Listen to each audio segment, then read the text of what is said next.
Good afternoon, everyone. For those of you who don't know, my name is Chanel Rose. I'm an associate professor in the Department of History, and I am the coordinator of the Africana Studies program.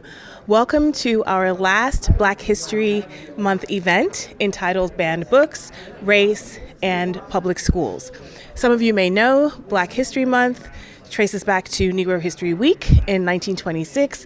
That was spearheaded by the African-American historian Carter G. Woodson, also affectionately known as the father of Black history, and the Association for the Study of Negro Life and History, later named the Association for the Study of African-American Life and History, which he founded in 1915.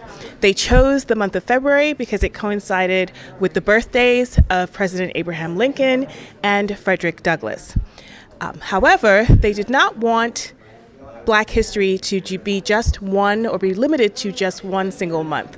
So President Gerald Ford officially recognized Black History Month in 1976, and Congress passed legislation that designated National Black History Month in 1986, 10 years later. But as I said, there was a push and there has been a concerted effort to not just have Black history and the experiences and contributions of African Americans relegated to 1 month, but to have it taught throughout the year, particularly in K through 12 public schools.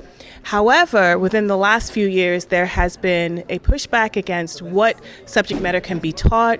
Some schools have banned certain books on Black history, and particularly teaching institutional racism, and some teachers have been prohibited from teaching African American studies courses, particularly in places like Florida, and in other cases also prohibited from teaching what is considered divisive concepts or information that may make students feel uncomfortable or guilty about our nation's past. So we are here today to have a wonderful panelist of students talk about many of these changes, to share their ideas and their views about what has happened recently over the past few years.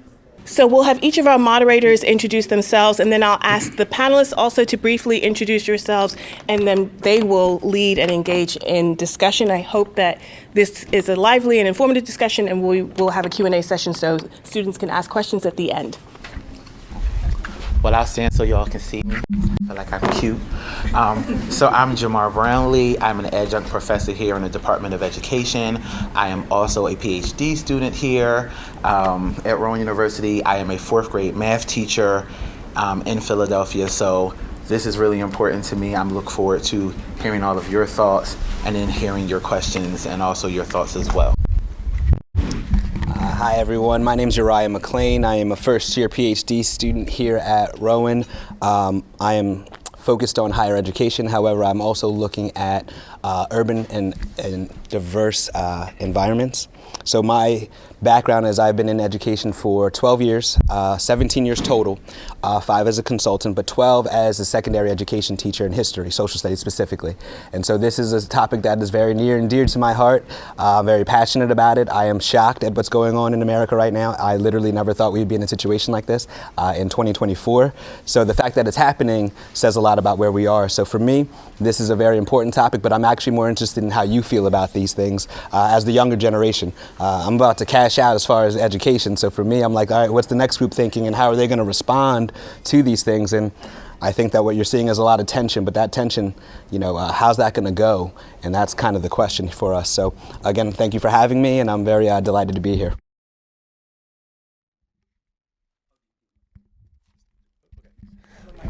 Oh, okay, you do. Yeah, all right. Good afternoon. My name is Nick Williams, third year history ed major.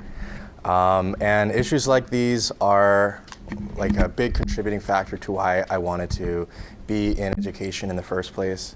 So I was really excited to be offered to be part of this discussion. And yeah, likewise, I really hope that we can have some really good conversations here.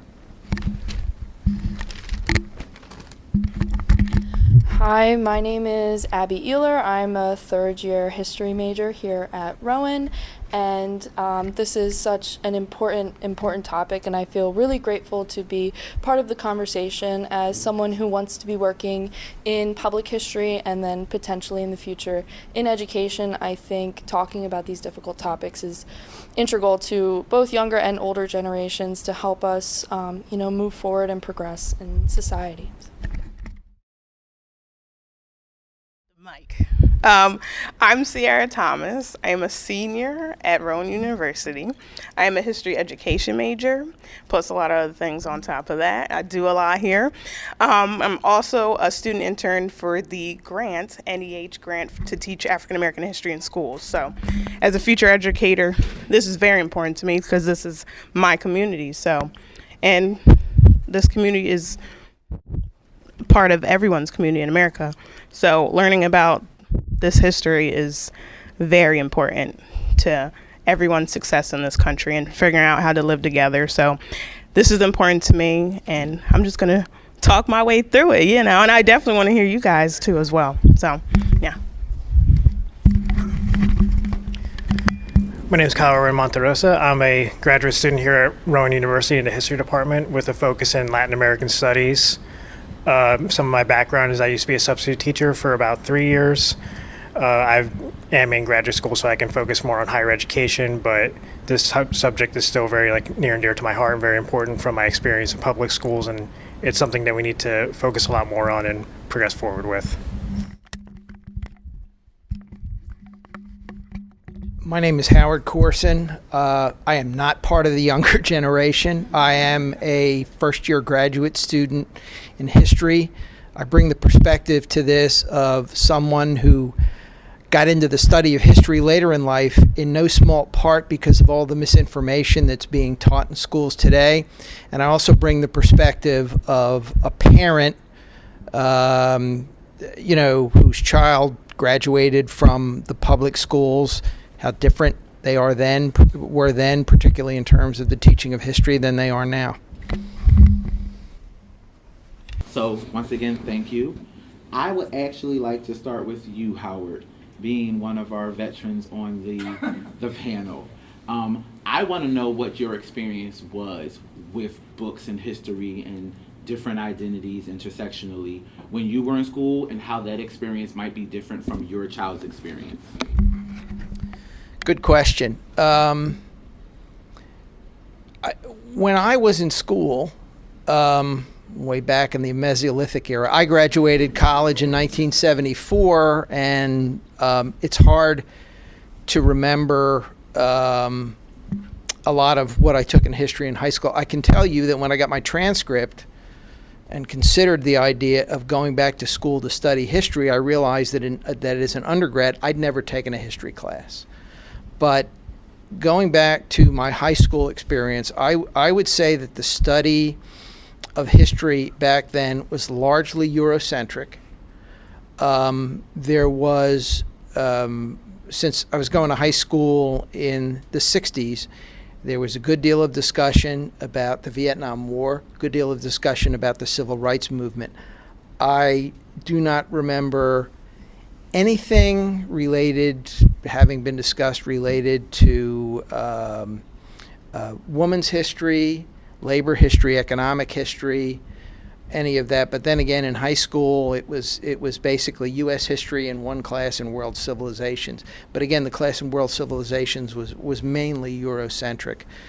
My daughter went to Lenape High School, and what I remember from that period is, as a parent, I don't ever remember seeing something in the curriculum that would have caused me to object to anything that my daughter was going to learn in a history class, or frankly, in any of her classes. Now, I think a parent has the absolute right to decide what their child is going to learn in school. If there's something that they find objectionable, they have the absolute right to say no. What they do not have the right to do is to tell other parents what their children can or can't read, or to tell their libraries, I don't want this book available in my library that's paid for with public tax dollars. I don't want anybody to be able to read a particular book.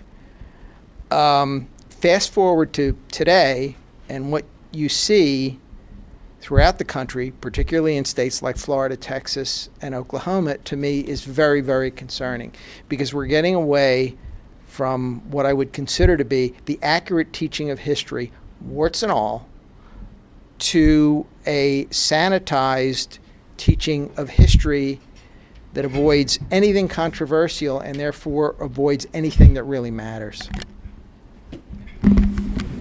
So as a former history teacher, one of the things that I looked for as a curricular resource was an African American textbook. It seemed natural that we would have one. What if I told you that there are no African American history textbooks that are state approved in the state of New Jersey? Furthermore, the textbooks that are provided have 13 pages of African American history out of 445 pages. 13, and half of them have images. That's in New Jersey. That's the small snippet. Now think about it in this way. How does it make you feel knowing that those 13 pages might be too much for students to learn about? Danny, yeah, please.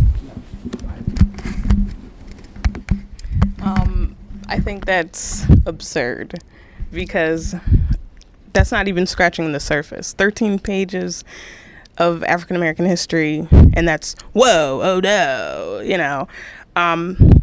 That's wild. It's a form of censorship, you know, of voices and perspectives that contribute a whole lot to American culture and history. And you know, you can't start censoring what's in schools, and 13 pages of information that is probably doesn't scratch the surface of the knowledge and their perspectives and the stories of a community that has been marginalized, still is marginalized, segregated, underappreciated, and stereotyped today. You know, you want to figure out how to solve the issues of racism and prejudice and biases. And the way you do that is having more information. 13 pages is not enough. I'm stressing that it is not enough for anyone, you know, to get their story out and their perspective of lived experiences that continue to this day. So it's just sad because education is supposed to inform, you know, and have students critically think for themselves and learn. You know, looking at history is to look in the past, right? And hopefully learn from previous generations, you know, taking what we can from them and making it our own, because we should not be fighting the same fights that our great-great-grandparents or grandparents, you know, have been fighting for years. It saddens me because it's just not enough. 13 pages, it's like, come on, you know, and it's okay to be a little uncomfortable. You know, it's just you're having an intelligent conversation with yourself, going to inner you, thinking of your prejudices, your biases, and what you've went through, and maybe sometimes where you haven't thought about somebody else's perspective. So it's going to be naturally uncomfortable because that means you got to, you know, admit, because we're all not perfect, right? So, yeah, it just makes me sad. Thank you for sharing.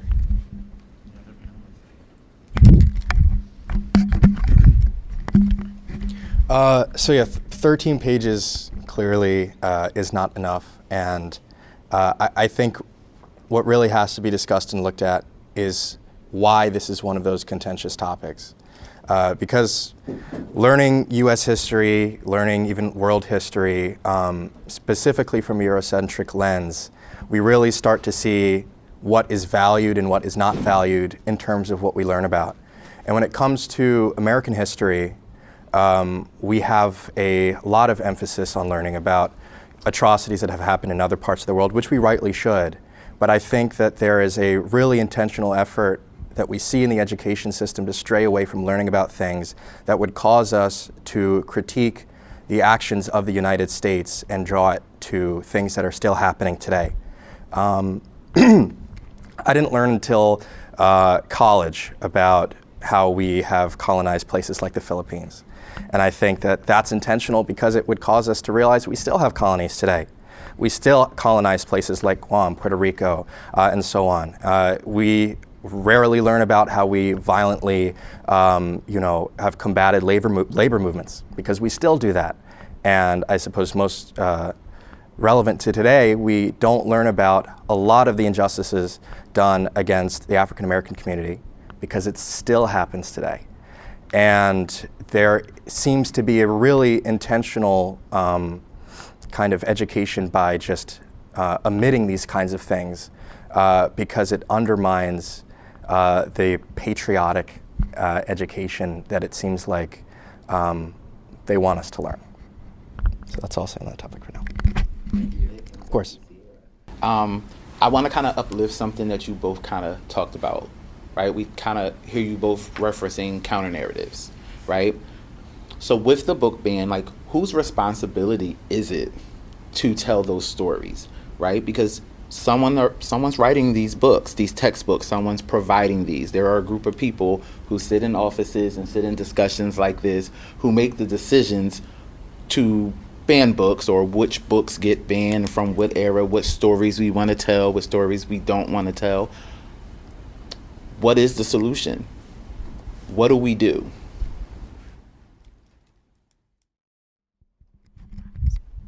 So, when you're talking about people who are in the higher ups of education who's writing these textbooks and even writing these books, and then you go on to publishers, I don't have any statistics on me right now, but I would assume they are a majority white base of publishers and writers. And so I think a really important thing to do to kind of right these wrongs and include parts of history or include stories that have been excluded historically speaking is in getting Black writers, getting Latina writers, getting Indigenous writers up into those positions. But sadly, I would think a lot of that comes with barriers in higher education. When you look at who the people are that are graduating with masters or PhDs, I would assume majority of them are white, because white people are given greater opportunities to access these levels of higher education, and therefore they are given greater opportunities to access being the ones in the writer's room, right? And so when we talk about inclusivity and diversity, it's not just for film and television to make people feel seen, and while that's very important, it's also for these more behind-the-scenes aspects of writing textbooks and writing books. We need to have more people of color in those rooms, LGBT people in those rooms, people who are historically marginalized, to ensure that those stories are being taught to students. And on top of that, for the white people in those positions, a recognition of privilege needs to be had, as well as a commitment to social justice and abolitionist thinking and inclusivity. You can't just, if you're going to be up there, if you're going to be in those writers' rooms as a white person, you need to be a part of the change and educate yourself and educate those around you. So I just think, to sum that all up, because that was kind of a lot, having that inclusivity, diversity in those higher ups, as well as for the white people in those rooms to acknowledge their privilege and, be part of that writing. So, yeah.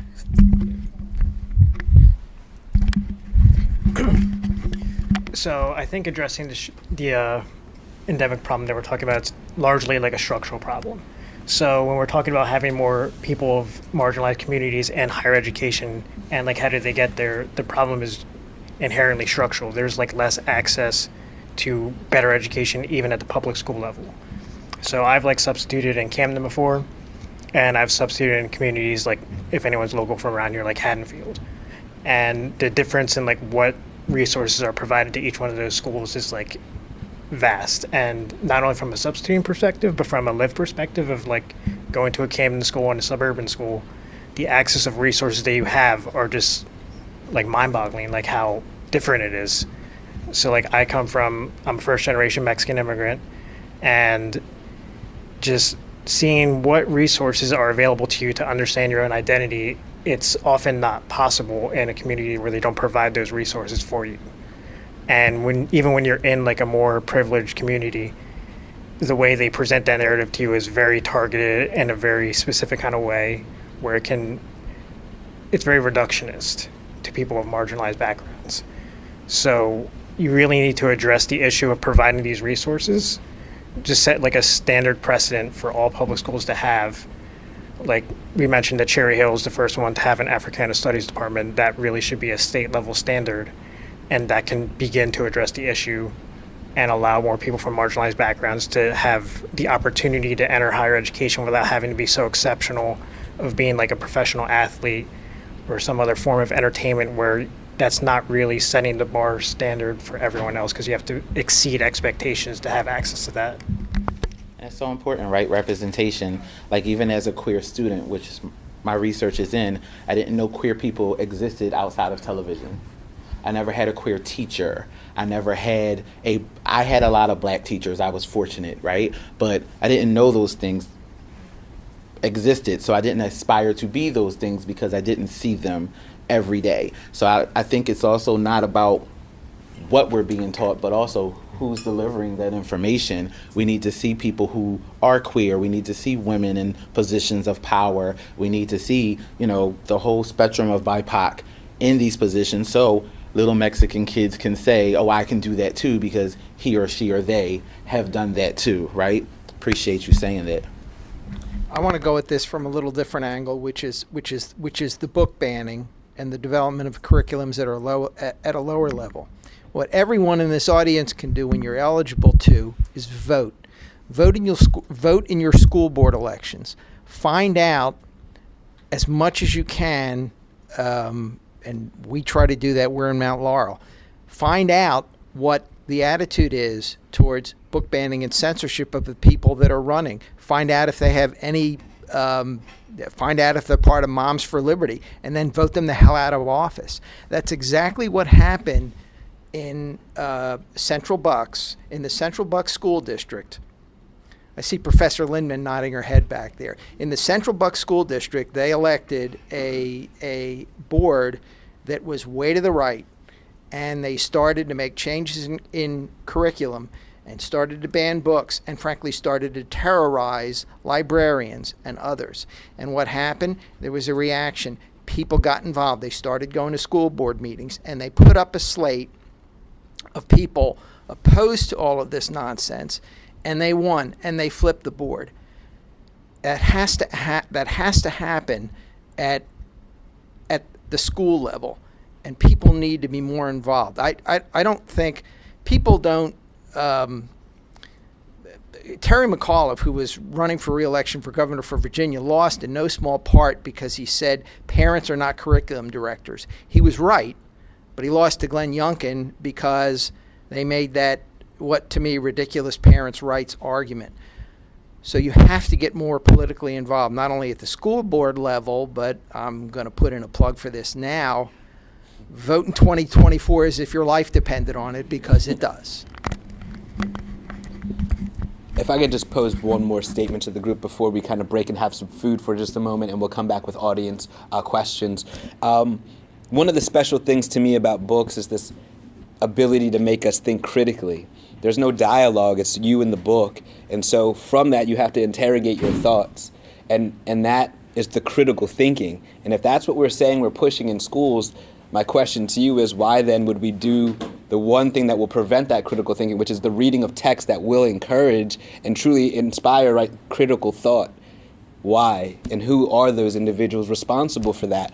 Is it the school board? Is it your community? Is it this outside other? We always speak of it as like there's this big brother force outside, but it's our school community. It actually starts at the grassroots level. It is your school board that approves what texts are there. So when you ask yourself, what are you doing? What are you doing is correct.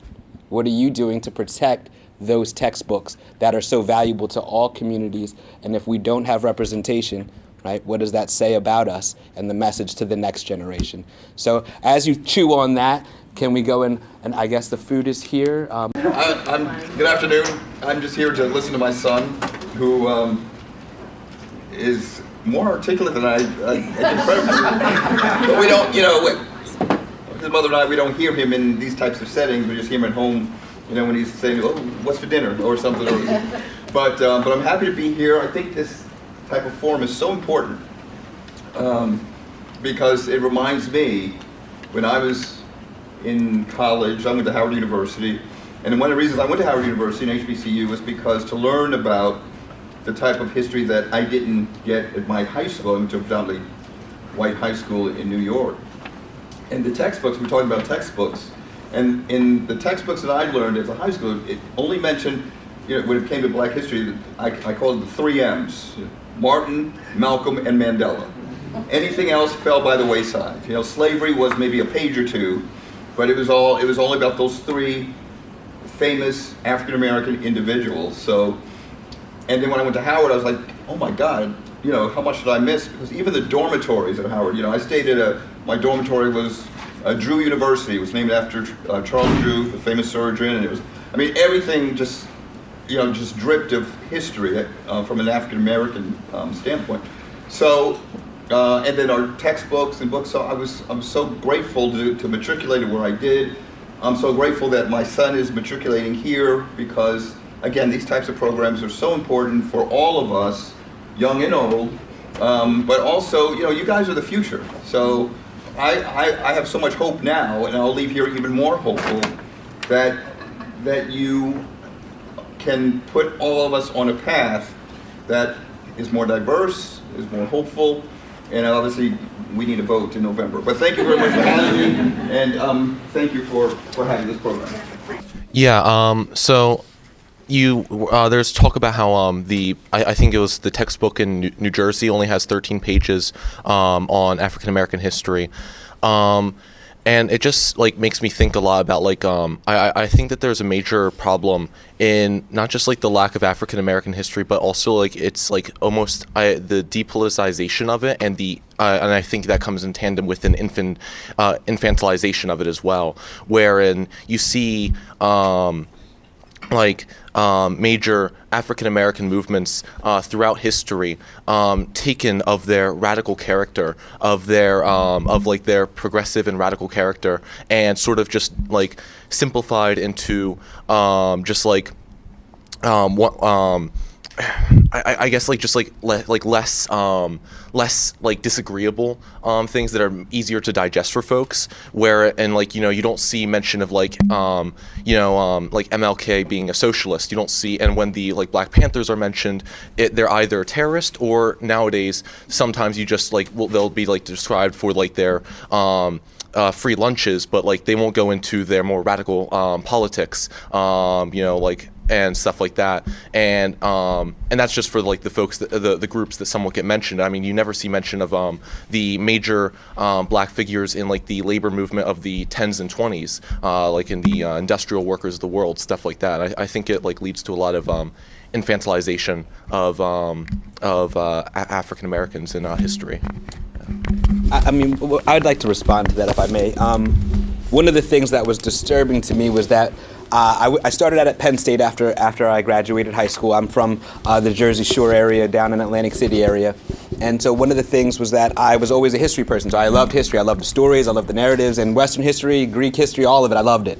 So I go on to Penn State, and I'm a international studies major. I transfer over to Rutgers. And I get to Rutgers, and I take a class, and it's on Black history.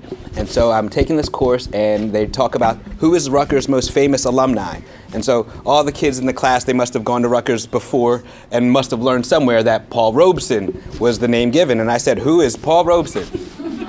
Said, who is? I'm sitting here literally feeling, it doesn't happen often, but I felt stupid because everybody knew and I didn't. And here I am, history major, right?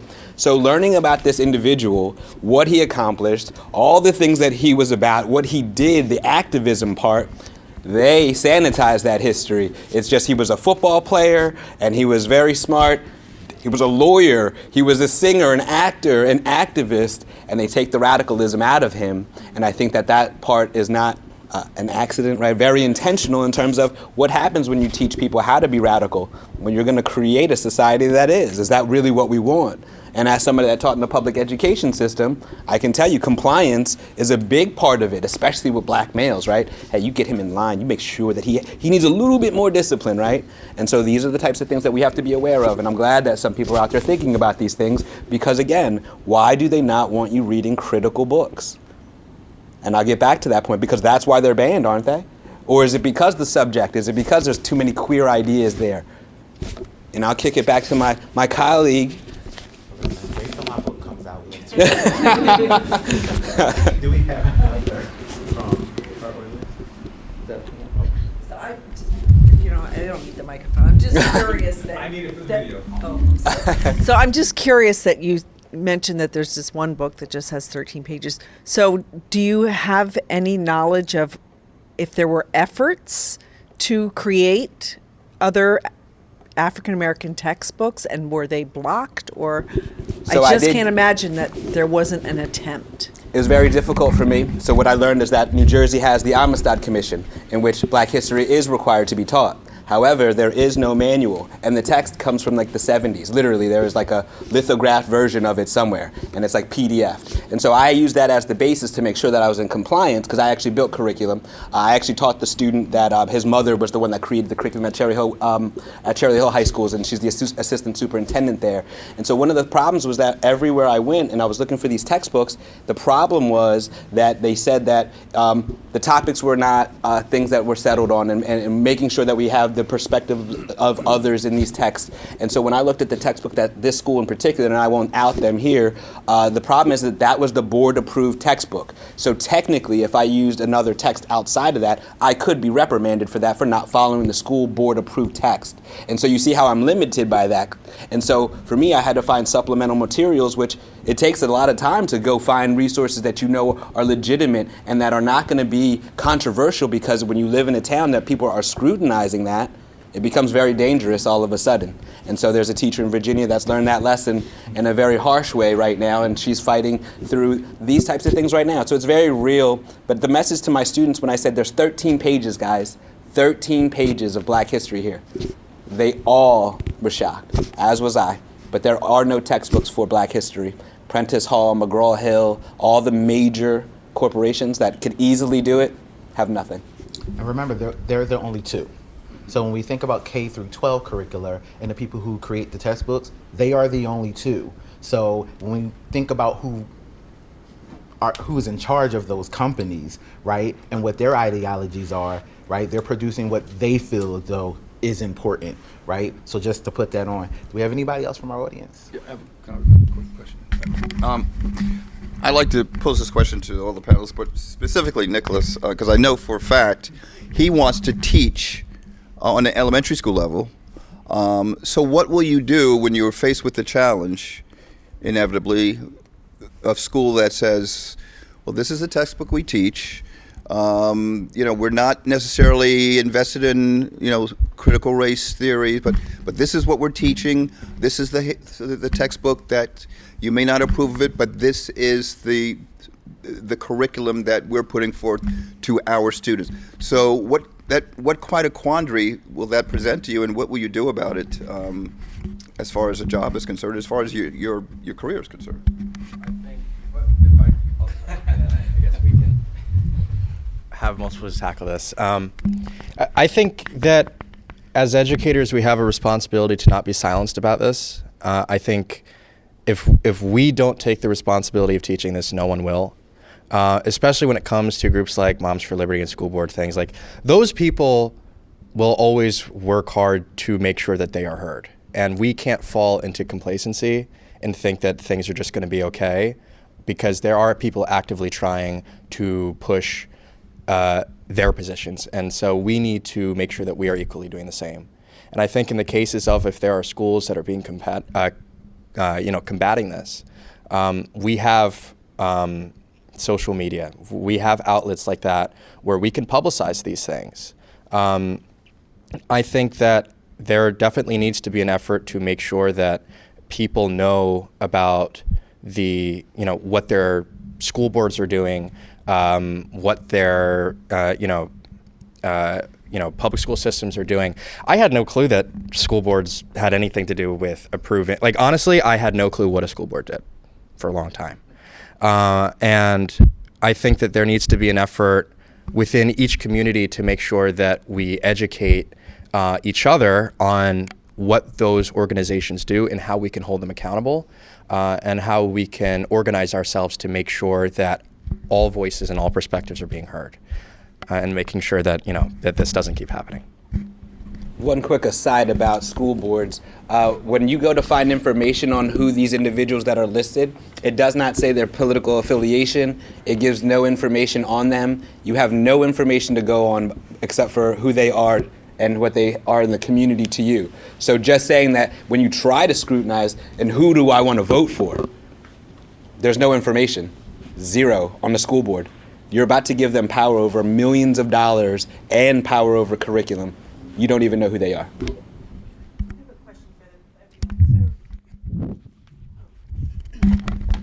So as we all know, this is a very divisive issue, and we're also living in a time where people are talking past each other. It's really hard to have a conversation civilly with someone who doesn't agree with you. How do you feel how would you suggest, or what ideas do you have when especially young people? I'm so interested in what you, and older young people, I'm interested in, because you may have students here who may not feel comfortable saying, well, I think that,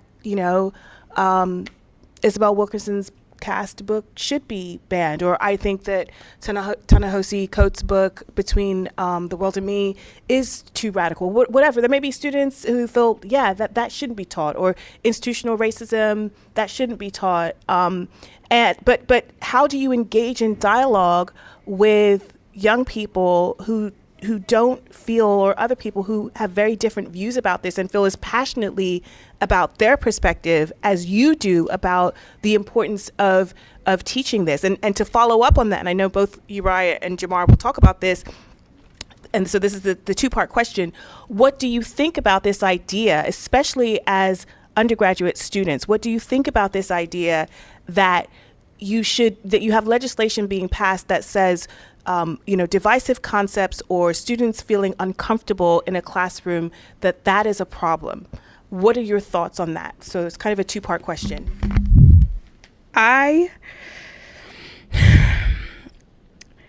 My feelings are very, that's why I wanted the mic, because I'm like, no, you can't, much to what I was saying earlier is,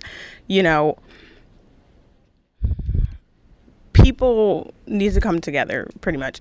And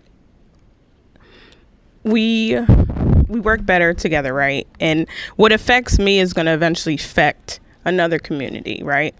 And censoring one group in school is going to censor all the kids' growth. And for a long time, Black people, Hispanic people, LGBTQ plus community, and other people of color, stories have not been taught in schools. And it was okay for the longest time for them to feel uncomfortable in the classroom, which that is not okay. It wasn't okay back then, and it's not okay now. So why are we continuously trying to erase groups of people in the classroom? The whole point of education, like I said before, is to come together and learn, right, from each other. And yes, like I said, you're going to be uncomfortable, right? Because you have to critically think with oneself. So you have to, face your demons, let's say, So it's okay to not feel, comfort and, have a little ignorance, but it's how you act upon your ignorance and your uneducatedness, that is what is the issue. And you don't want to censor history, because you start censoring history, you don't want kids to think critically, you're going to have a whole populace of people uneducated. And that's what the people want, right? They want the people uneducated so that they can do what they want. And that's not okay. And if you come together, you realize that we're all humans, right? And you all have friends of many different identities. So why can't we all just get along? Because we're all on the same planet. So if that's something that's hurting my friend, I need to know what's hurting them so that we can understand each other, so that we don't repeat history. So having the censorship with African American history in schools is unacceptable, and feeling uncomfortable in the classroom and not wanting to talk about these things is being ignorant, because all this stuff happens outside of the classroom. And even if you're not a teacher, students and your family members go through it every day, not in the education, just in the educational system, but the judicial system, the career system. Every aspect in this country has division.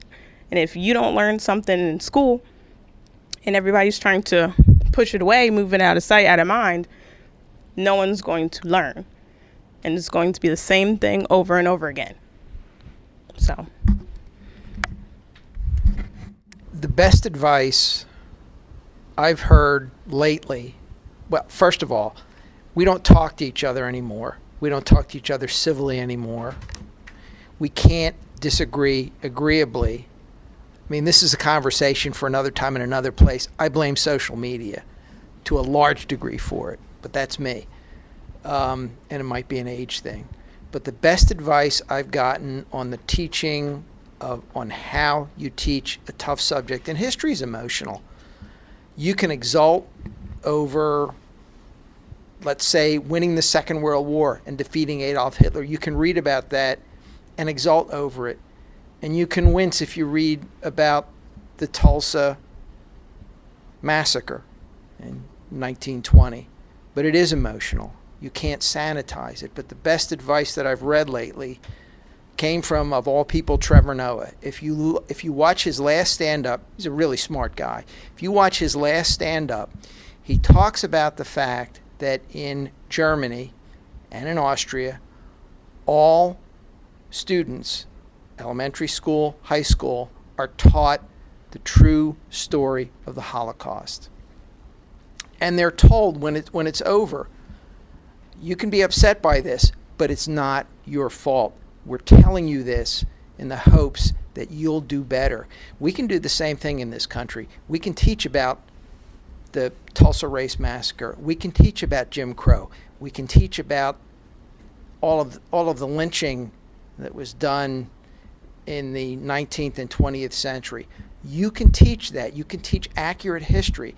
And then just tell the students, white or any other color, this is not on you. You have nothing to do with this. This is not for you to feel guilty. We're teaching you this so that maybe you'll do better. There was a word that you used, and the word was emotion. I think that for me personally, the one thing I'd like for folks to know is that when people talk about these things for the black community, and I will speak for the black community, and I rarely do that, it's emotional.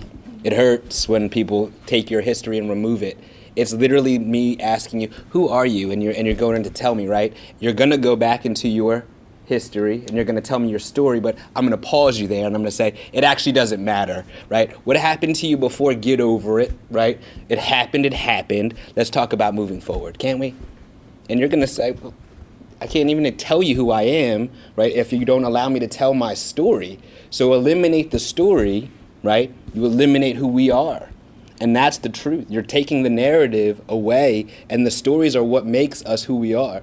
So when I hear people quantifying us in numbers, right, why is that? Why do you want to make me a number, right? You tell me that the story doesn't matter, but that's not the truth. And then the best part is that then they'll throw the Bible at you, and then they'll tell you about the Bible. But the thing I love about the Bible is that it's all these little stories, it's little narratives. And that's what you'll let run your life. But when I tell my story, it doesn't matter. So you see then, right, that there's a part of it that is trying to cover up, right, all those historical wrongs. And instead of dealing with it like adults do, instead of teaching kids how to handle emotion, what do? We'll think for you. We don't even want you to be uncomfortable. Well, how well is that going to serve you when you move forward in your life? How many of you are here because of some of the things that were very difficult to overcome?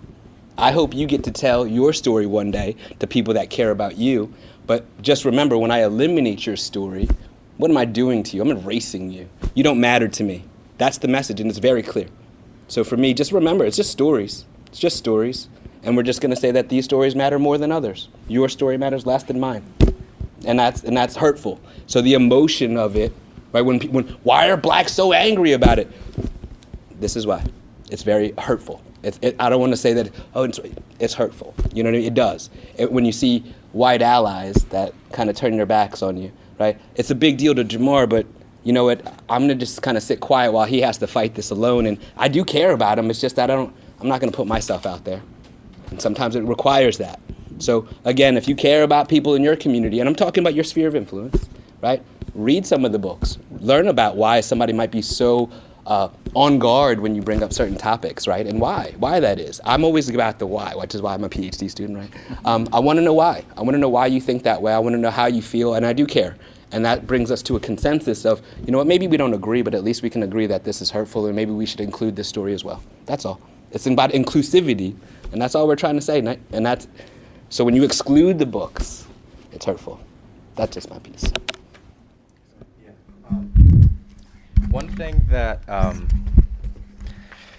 I heard once in it was a course I took I used to go to Drexel. It was called Silences of African History.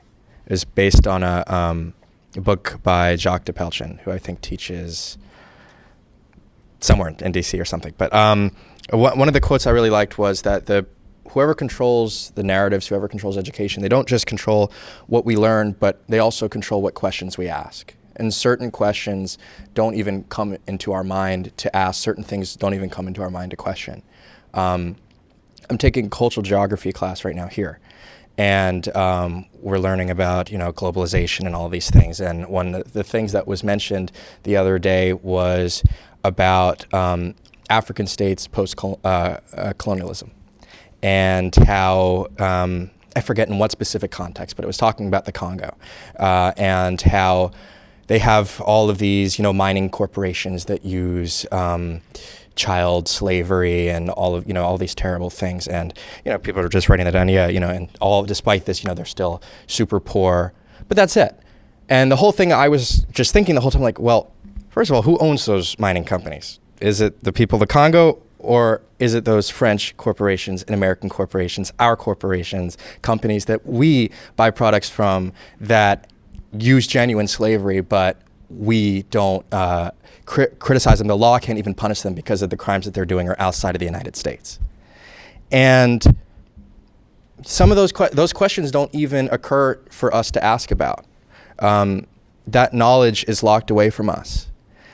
We don't learn these things so that we can't critique the aspects of our life that are horrible, that we can genuinely hold people accountable for. But because of that lack of education about it, we don't even know to challenge these things. As was mentioned, history is very emotional, but we learn about these horrible atrocities of the past so that we can say never again. But when it comes to the things that we can't say never again about because they're still happening, that is partly our responsibility to make sure that eventually we can say that we helped put an end to these things. We held our own people accountable, our own corporations or governments accountable, so that these things that happen still to this day, whether it be regime change that our government is accountable for, or horrible practices of exploiting people in the third world. These are those atrocities today, like the atrocities of the past, that we can hopefully one day say that will never happen again. But that does require us to push to make sure that we learn about these things, and those of us that do know these things educate others so that we can eventually put an end to them. So just a question, because I'm a PhD student, we like to ask questions. Just by a show of hands, how many of you in our audience actually know some of the titles of the books that have been banned? So just 4, 5, 6 out of a whole room. How many of you who know those books have read any of those books? Seeing a theme here, right? There was a question that your dad had asked you that I want to address. Smart kid, by the way. As a 4th grade teacher, right? I can't teach the books that have been banned, right? But there are so many other books that teach history without it being a historical book, right? We can learn so much history from fiction, right? Rita William Garcia is one of my favorite authors, right? She has a trilogy of books about these 3 little black girls from Brooklyn, New York, that travel to Oakland to meet their mother for the first time. And it was my 4th graders' first exposure to the Black Panthers. right? And they were like, well, who are these people? And I'm like, yeah, this lunch that y'all don't care about, y'all keep throwing them nuggets in the trash. Like, let me tell you what my folks was doing so y'all can get these nuggets that y'all don't like so much, right? And then they started asking questions about them. So then I was able to print out pictures and posters and just hang them all around my classroom, and they did a gallery walk. Then they went home and was asking, well, Brownlee taught us about the Black Panthers today. And then her parents got excited and they said, well, let me tell you what I know. But you should call your grandmom because she was there, right? Now, knowledge is being dispersed and it's organic because sometimes, right, that book just sparked an interest. My fourth graders, they can't read that book by themselves. It's a fifth, sixth grade text. But they listened and they inquired. They wanted to know what a payphone was. They didn't know, and I'm, at a very young 39, was appalled, like, what you mean? But I had to remember that they don't know what these things are. They don't know why that was important and why those little kids needed that 15 cents to make that collect call home, right? They didn't understand the Black Panthers and like the radicalness of, I'm a very radical teacher. I teach what I want to teach. Teach what I want to teach. Now, if I get fired for that, that's fine. The organization that they're going to read about it in every news station and every newspaper because I'm not going to shut up about it. I'm also in a very unique position where I'm an award-winning teacher. So they leave me alone. As long as my door is closed and they don't have to hear what I'm teaching, they don't care. Because when those test scores come in at the end of the year, they're like, well, whatever he did, keep doing it. But there are ways for you to teach the things that need to be taught without using some of these books that are banned, right? And I think the problem is that we as educators are lazy. We're lazy. We don't want to do the work. Some of us don't know some of these books ourselves. In this room, that was maybe 10% of us who even knew what books were banned. So if the educators don't know why the books need to be read and why they need to be taught and why the counter narratives need to be exposed, we're already at a deficit.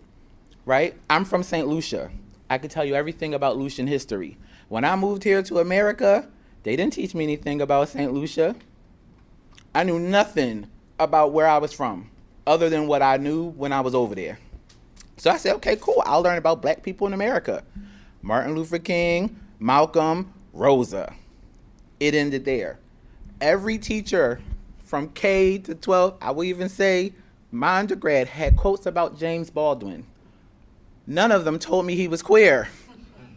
Had I had known that this man was queer, oh, the fire that would have been under my feet. So I had to pretend to be a masculine, straight guy because I thought the only way as a Black man to succeed was for me to talk like this. Right? I didn't know that I could just be queer and here. I didn't know those things, right? I have a master's degree in special education. I never understood the history of special education in our schooling system.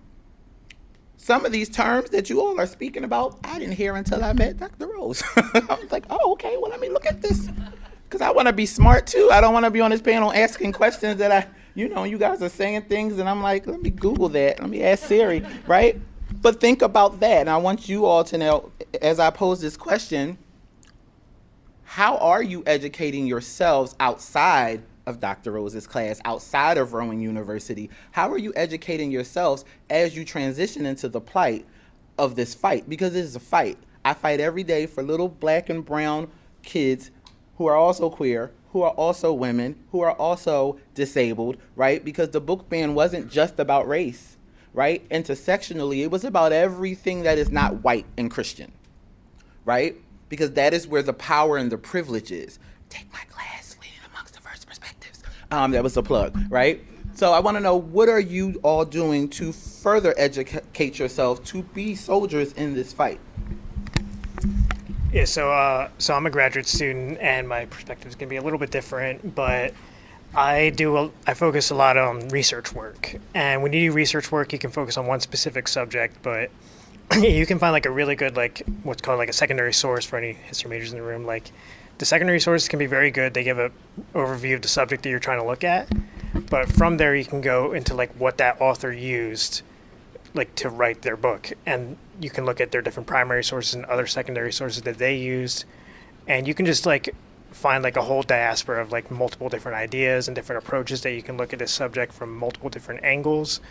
So if I'm just looking at a book broadly about, let's say, like Puerto Rico, and this is a work I'm working on right now, is that I see the history of Puerto Rico. It's just, it switched from the Spanish rule to American rule, and I'm looking at it from a angle of how are human rights abused in Puerto Rico, just through the aspect of lack of self-determination, the punishment of like nationalist movements. And even though not all the sources there come from the same angle that I'm coming at, you can like find different sources and different authors from like either a Puerto Rican background or like an American background. You can still look critically at either how they have like more of a colonized or like a colonial perspective, or more of like a national indigenous perspective.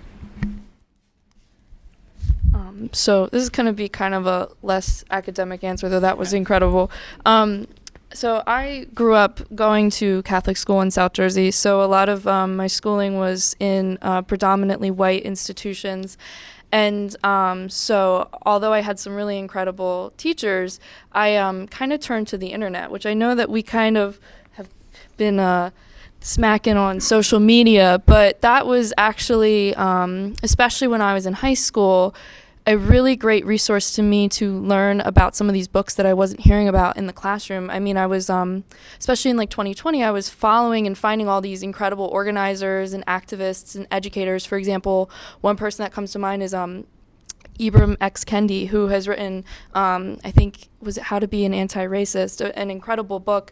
But I wouldn't have found that through school. I mean, maybe I would have if I was asking enough questions, but I found really following people, finding them, and then joining like different groups online and like having these hard discussions, and then bringing them into my own like real life, right? Joining the African American History Club in high school and stuff like that. That was really where I was kind of becoming educated outside of the classroom. And I have found, even though it's not perfect, social media can be a really great way to connect with other people our age, or even older people who are, professors and educators and activists, and really kind of look outside of the bubble that just immediately surrounds you. So I don't know if that's a great answer to the question, but I just find you can't always knock the internet, because there is a whole world of resources out there that once you start finding those books or those film recommendations or those movies, like I think it's called 13th, that documentary, really, it made me figure out about Michelle Alexander, stuff like that. That is just, I just found the internet to be a really great resource to me, so. So you said that you consider yourself to be a radical teacher, and you spoke to teaching about what are considered to be fairly controversial topics in your classrooms. Where does your role as a teacher come in to mediate between discussions that are naturally going to happen in that setting with people who have different ideas than other classmates within the classroom setting? Because I personally have had experiences in my time going through school where I'm a very opinionated, generally conservative person, and I've been in those type of discussions and debates where what I consider to be very inappropriate things have been said to me because of what I believe, where teachers who have since actually been removed from the classroom for being what they considered to be very radical in the classroom, didn't reprimand or really say anything to some of the comments that were made to me, just for having different but respectful. So I have a mantra. One, I don't believe in rules, right? But I'm a radical teacher. But I have a mantra. And it's also like just my philosophy. Your perception is your reality, and your reality is the truth. It doesn't make it right, and it doesn't also make it wrong. Right? Your lived experiences and the things that you have been through are going to naturally drive your opinion. So I teach 4th grade, and if you know anything about child development, that is the grade where everything is paused, bro. That's sus, like, ugh, right? So what we do is, it's okay. I'm not always going to agree with you, or you're not always going to agree with me. I have a large Christian and Muslim population. I teach in Philadelphia. So the first day they realized that, oh, my teacher is gay, there was automatically a barrier. So let's talk about that. What do you know about gay people? Tell me everything that you know, and what are you wondering? And does me being gay make you any less eligible to learn? Oh, no. It was more rhetorical what I asked them, right? So I think it's just you create those boundaries of respect, and we also offer each other space. It is okay for you to say, well, I don't believe that and I don't agree with you, and it's okay for me to say, okay. But you now also have heard my point. I've heard your point. Now, as a teacher, I have to teach you how to navigate around each other. How can we still work on this math project that we have, even though when I come to your house, I have to take off my shoes and I can't have pork bacon. And when you come to my house, you're going to hear rap music and cussing and fussing, because that's who my mother is, right? Does that make me any less caring for who you are as a person? And that's what I teach children, right? The whole point of American education, which is also the class I teach here, right, is for children to learn how to be socially mobile. Socially mobile doesn't mean that we're going to agree on everything. I have 5 kids in my house. They don't agree on anything, ever. My daughter is very pretentious. My son is a know-it-all. My other son is a yeser. I'm going to say yes to whatever makes dad happy. It's my favorite, right? So it's like you have to teach children how to have those conversations, and I think it happens very young. And I would say 2nd grade, right? And 2nd grade is when those children get very inquisitive, and they have to learn how to advocate for their opinion, not argue, because we say argue and it has a connotation, right? But if you're advocating for your opinion, I'm telling you, this is how I feel, but this is why, but I'm open to also understanding why you feel the way you feel and why. Because now when someone else has that same opinion, I know how to navigate that. I can say, you know what, I've heard that before, and I actually went out and I read a book about that. Did you also know X, Y, and Z? I'm not trying to change your mind on anything, but what I do want you to do is be more informed, right? Even in my classes that I teach now, I don't care about your prejudices and your biases.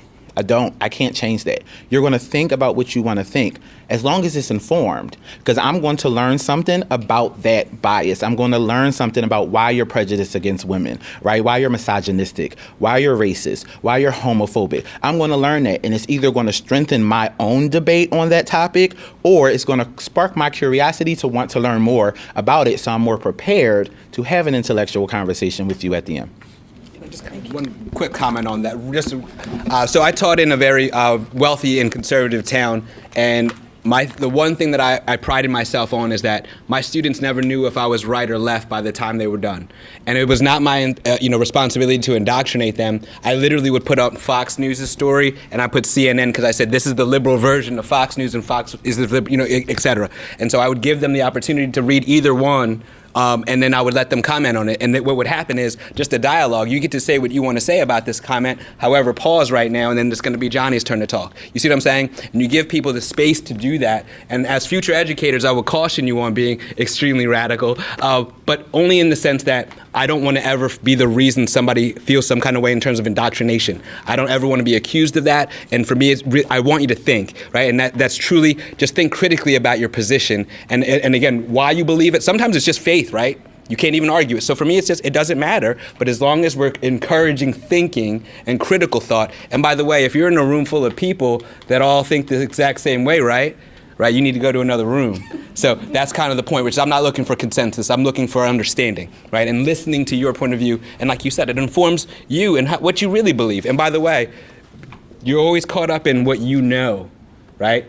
What about the other person's perspective? Why do they believe? Ask me, say, why should I be a Republican? Why would I want to be that, right? Why would I want to be a Democrat, right? Be able to answer those questions, and that kind of changes things.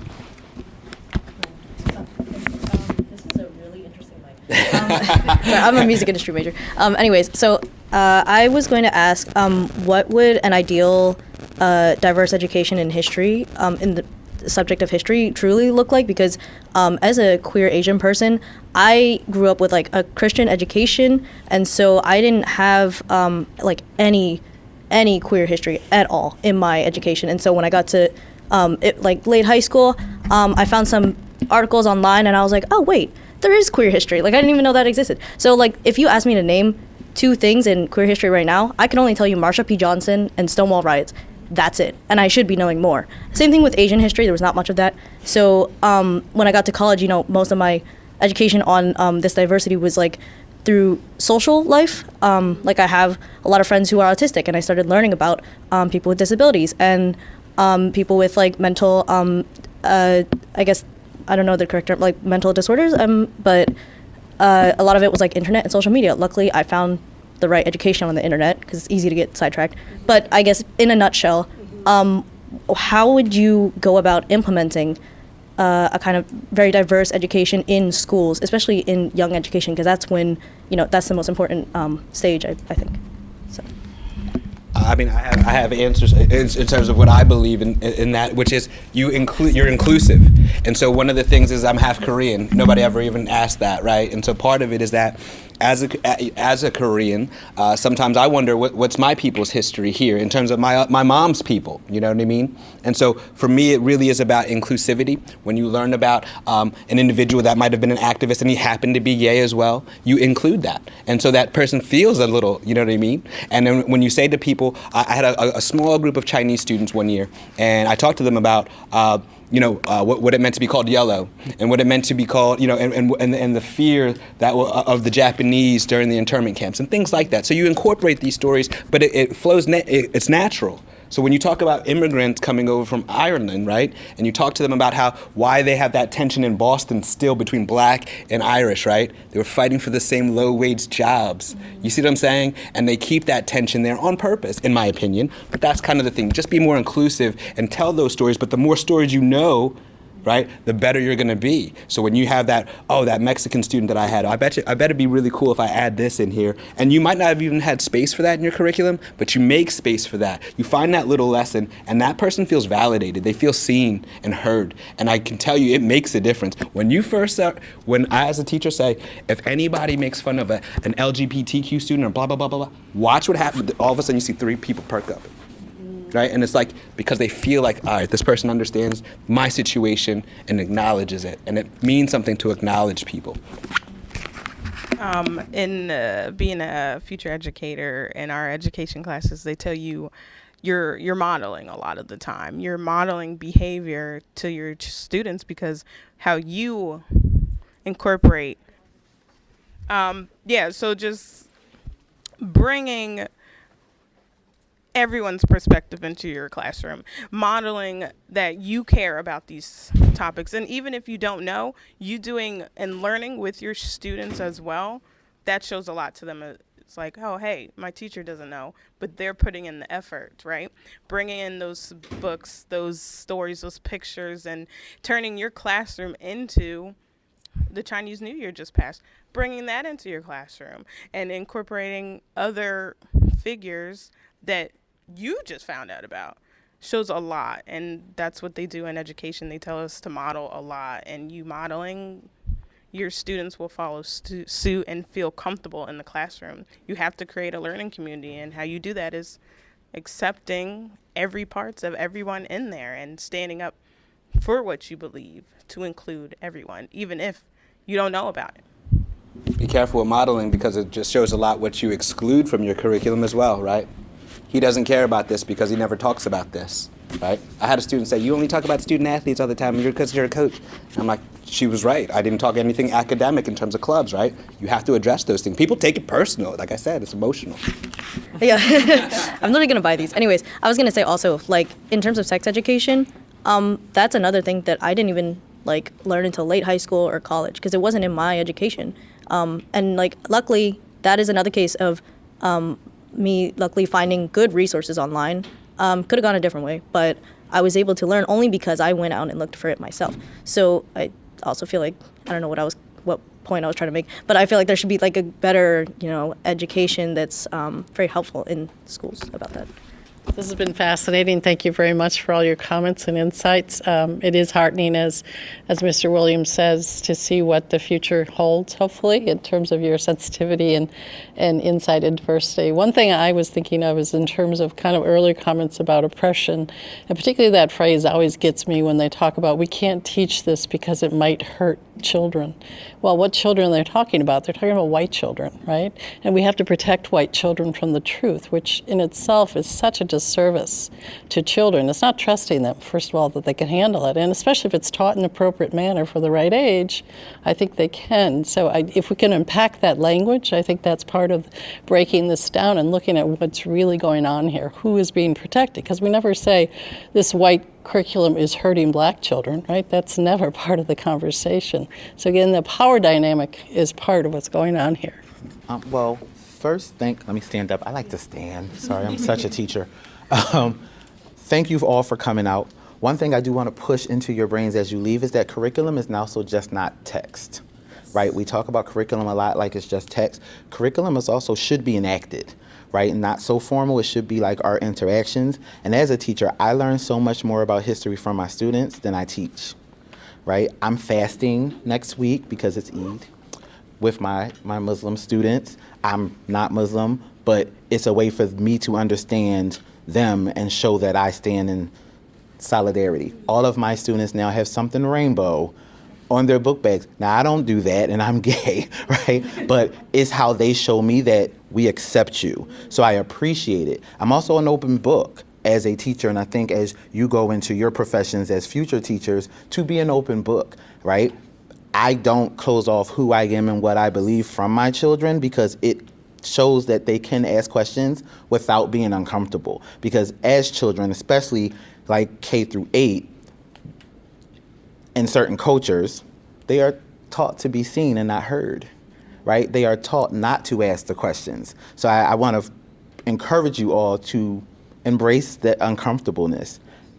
Let them ask the questions. Be open and honest and age appropriate with your responses, right? But put it on the table. Whether they eat it or not is up to them. But at least you provided them an opportunity to learn, right? Have a selection of books that aren't banned that they can read, right? Explain why this book might be important, right? Or let them read it for themselves and then ask them questions about what did you learn? What questions do you have? And I always ask, what questions do you have? Not, do you have any questions? What questions do you have about that book? You'll get so much more engagement. When you get into high school, when you talk about getting into teaching high school, be provocative in the way that you go about your business. Say, listen, they banned this book 1619, and again, it's the craziest thing ever. And people, what's the book again? Right? They want to learn, and so they get that little inquisitive spirit, and they go down that rabbit hole. Encourage that, right? Oh, I can't teach you about this book right here. You know what I mean? I can't talk about this book right here, and I wonder why. And kids are not dumb. Don't treat them like that, right? You hated it, I hated it, right? So be the type of teacher you wanted or needed when you get to that level. I'm passionate about history, but it does scare me that states are literally out just brazenly getting rid of people's history. That's not where we want to be as a nation, right? I want to hear all those perspectives, the capitalist down to the little worker bee. I want all of it because they all matter. They all matter. Anne Frank, just a little 13-year-old girl writing in a diary, right? Didn't know she was going to be world famous, right? But her little stories humanized a whole group of people. That's the power. So again, we need to read these books because they're necessary, whether you like it or not, whether it's uncomfortable. But let's talk about how to work with those emotions, though. Well, I think we're going to end on that. Absolutely. Thank you guys so much. I'm going to give that to you because I'm not responsible. Thank you all. Thank you so much.